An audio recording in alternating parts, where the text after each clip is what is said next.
Hello student, আমি তোমাদের Soumya ma'am. এর আগে আমি তোমাদেরকে অনেকবার বলেছি যে কেন্দ্র সরকারের যতগুলো চাকরি রয়েছে তার মধ্যে ওয়ান অফ দ্য বেস্ট হচ্ছে ব্যাংকিং জবস, এবং সেখানে সিলেবাস বাকিদের থেকে অনেক কম থাকে, ভ্যাকেন্সি অনেক বেশি থাকে। 2025-26-এ টোটাল ভ্যাকেন্সি 50,000-এর বেশি ছিল, এবং বেশি রয়েছে, এখনো ছিল বললে চলে না, বেশি রয়েছে। এবং আগামী যে বছর রয়েছে সেখানেও কিন্তু ভ্যাকেন্সি এরকমই থাকবে। ভ্যাকেন্সি প্রত্যেক বছর বেড়েছে এবং সিলেবাস একই রয়েছে। আইবিপিএস আরআরবি ক্লার্ক থেকে শুরু করে এসবিআই পিও সিলেবাস সেম, লেভেলটা আলাদা।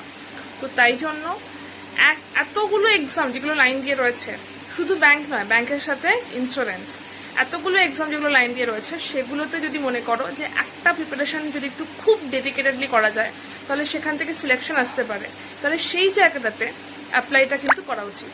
এবং 2026 সালে যে কটা পরীক্ষা হবে তার জন্যই প্রিপারেশন কিন্তু শুরু হচ্ছে।